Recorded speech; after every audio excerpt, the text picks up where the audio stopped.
신체의 경우에 맞았다, 뭐 상처 있다, 이게 범죄다, 상해다, 뭐 명백하죠. 누가 봐도 명백합니다. 그런데 재산 범죄는 이게 사기가 되나? 이게 공갈이 맞나? 이게 횡령인가? 배임인가? 판단하는 게 아주 어렵습니다. 그래서 자, 사기죄. 사기죄의 핵심 구성 요건은 기망입니다. 기망을 해서 타인에게 손해를 입히고 자기가 재산상 이득을 얻으면 사기가 성립합니다. 돈을 빌려줄 때 사기가 성립하기 위해서는 돈을 빌릴 당시를 기준으로 변제할 의사도 없었고 능력도 없었다 라고 하면 사기가 되는 것입니다. 돈을 빌릴 당시에는 변제할 의사도 있었고 변제할 능력도 있었다. 그런데 나중에 돈을 갚을 때가 되니까 안 됐다 라고 하면 돈을 빌릴 당시를 기준으로 하기 때문에 이후에 사정 변경으로 돈을 못 갚게 된 것은 기망은 아니죠. 사정 변경이 생긴 거죠. 이처럼 일반적으로 생각하는 기망의 대상과 검찰, 경찰, 법원에서 생각하는 기망의 대상은 큰 차이가 있습니다. 사기죄에 보면 고소장에 사람들이 피해금액 쫙 적어놔요. 그건 아무 의미가 없어요. 내가 기망당한 것이 무엇이냐? 그것이 돈을 빌릴 당시부터 기망이 있었다. 그거를 콕 집어줘야 됩니다. 최근에 저희가 진행하고 있는 사건인데요. 어떤 한 지역에 돈 많은 사람이 여자분을 데리고 와서 탁 땅을 보여줍니다. 야, 이 땅 봐라, 이거 땅. 내 땅인데 여기다 병원을 지을 거야. 병원을 지으면 장례식장 자리 나오잖아. 그거 넣어줄게. 할래? 그럼 임대차 계약 체결하자. 얼마? 10억. 그중에서 3억 줘.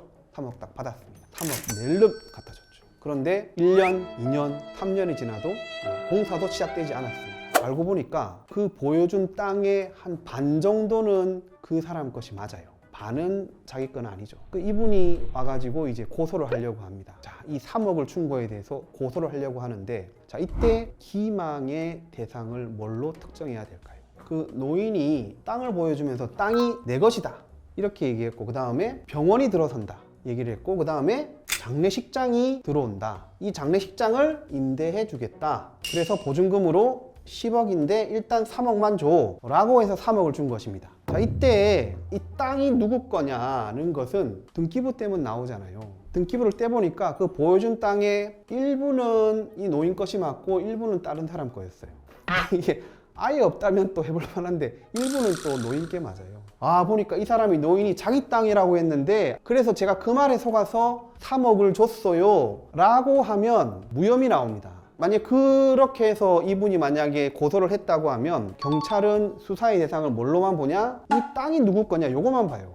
그렇기 때문에 이 사람은 일부 내 땅이고 이거는 병원 하면 하주기로 다 이게 다 돼 있었어 라고 하면 이 사람은 기망한 것이 하나도 없는 거예요. 그러면 무혐의로 끝나는 거죠. 자, 그런데 기망의 대상을 병원을 세울 수 있냐? 장례식장을 허가를 받을 수 있냐? 이렇게 할 수 있는 능력과 지위에 있느냐 없느냐로 가면은 병원은 의사나 의료재단만이 설립할 수 있지 아닌 사람이 할 수가 없어요. 그리고 장례식장이 되려면 병상수가 200개, 300개 이상 있는 규모의 병원에서만 장례식장이 가능해요. 그러면은 이 노인이 의사도 아니고 200개 병상을 치울 수 있는 능력이 땅만 있는 거죠. 안 되잖아요.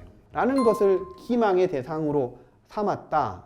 이 노인이 어떻게 이 두 가지를 자기가 있다고 설명하겠어요? 못하는 거죠. 그러면은 사기죄가 성립하게 되겠죠.